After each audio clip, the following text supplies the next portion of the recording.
Regarding merchant sidewalk A-frame signs. This is the first reading of this ordinance. We read ordinances twice. First time is to let the public know what we're considering. We will take no action tonight, but we can discuss it, hear public comment. Then in December, we will take, if we choose, action on this. But tonight it is only for discussion to inform the public what we're talking about. Mr. Meese. Thank you, Mayor, members of council.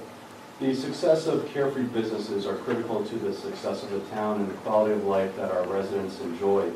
As many small business owners have stated in the past before you, in order to ensure their success, visible signage is a critical ingredient.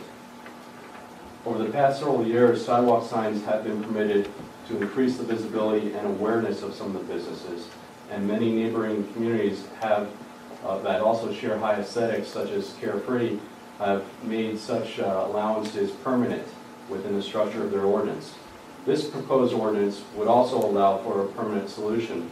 However, those sidewalk signs would only be allowed 35 feet from the primary entrance into that respective business and would have to be removed upon the conclusion of that respective business hours. That being said, Mayor, as you indicated, this is the first reading. Illumination, would we continue with a moratorium, which we could do? Would we make it permanent in our zoning ordinance, or would we do nothing and fundamentally prevent A-frame signs from coming to the public? I have a question. What was the reasoning for eliminating paragraph A of section 13, stating that if a business does have a banner sign, basically they would not be allowed to have a sidewalk sign? Many times, Mayor, members of the council, the banner signs are used for a similar purpose to the sidewalk signs.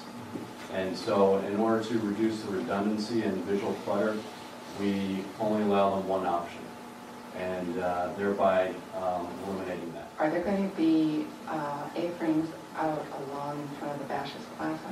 Does that preclude that from happening? This would preclude that from happening, yes. It's got to be from their entry, not from the entry into the parking lot in which their business happens to be, is their front door. Am I reading that right? Yes, okay, that's correct. One moratorium, but those A-frames will be permanent? Yes.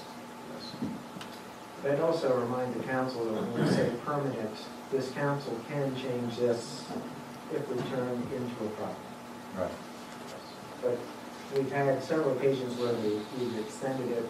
It's my judgment that this is the right thing to do, to keep extending it. This will give the businesses some degree of confidence of the continuity. Yeah.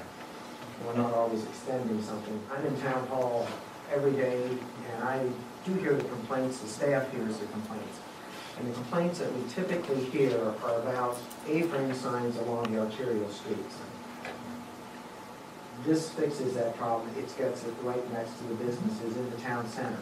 Since we've had signs in town center, either the citizens have worn out and they're not complaining about them, but in general they seem to accept the fact that if you have signs in town center, not on the arterials, they'll just don't complain about that. Mariachi Plaza, we just put up 2 new monument signs.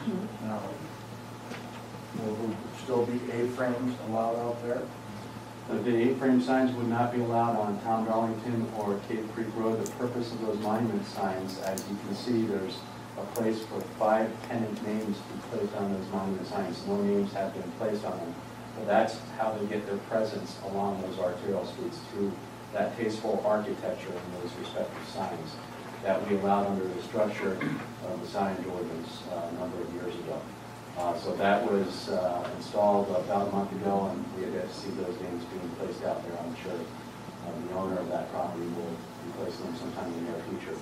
But they can put their A-frame signs out by their front door, interior to the parking lot, not along the arterial street. Previous discussions on this subject, there had been some conversations with the landlord of the Carefree Marketplace, the Bashas Center. Has there been any progress for a monument sign for that center? We have spoken with the owner in the past. We have not had any discussions with him recently, but certainly there's options there that we'll discuss with him again that will divert the need to place A-frame signs along Tom Darlington flooding basin or Carefree Drive, the three streets that run onto that. Dave Carson, East Harbor, 3689 North Condo. Mayor and members of council, I don't have a whole lot of update from the ownership of the Carefree Marketplace. Going to be honest with you, I'm not sure where the disconnects are. Obviously, I'm in favor of getting pylon signage out there and bringing visibility. So, business visibility, certainly in favor. A-frames, I agree. I don't want to see clutter and mess, and I certainly would prefer a managed approach there. But visibility as a whole is hugely important. Our businesses, as we sit back off the road, aren't visible from the road, right? The trees are in the parking lot to soften the hard surfaces of the parking lot. That's all fine, but it totally blocks the business. So we do have problems there. Pylon in that scenario would certainly be a better solution, in my opinion. And where the roadblocks are, I'm not exactly sure.